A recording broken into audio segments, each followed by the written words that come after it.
Hi everyone, Yanni here at Quantum Signals again. So we just did the announcement on the closed beta just earlier this week, but I also wanted to share how we did in January of this year, 2026. So the service has been running live, and we wanted to share the performance of these predictive models.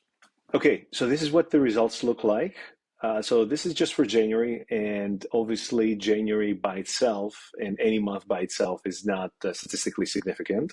So we're looking at the same two futures we announced earlier, ES and NQ. So we see down here these performance numbers, really solid numbers for Sharp, annualized return, profit factor, win rate. And on the graphs here, you see the blue line is basically the cumulative equity of the strategy we use to evaluate the performance of the signal. Red is the price of the contract, of the ES contract, and then the green and the orange are basically long only and short only cumulative equity.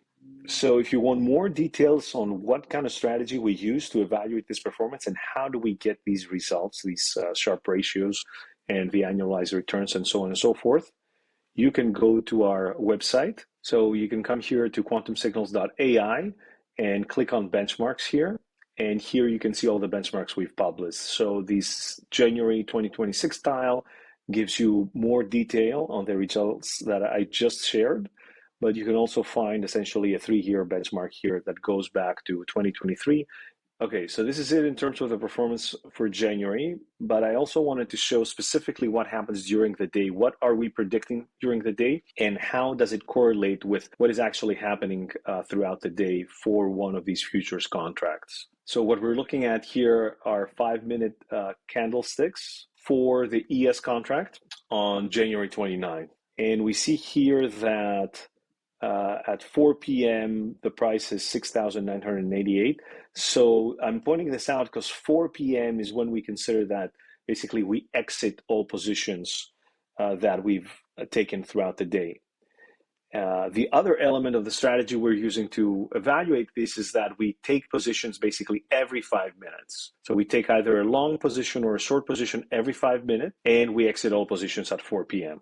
And in order to implement this strategy, the way we decide whether we go long or short at any 5-minute time period is through the signal that we're generating. So now if we go to the API, we can look at what were the historical predictions on this day, on January 29th.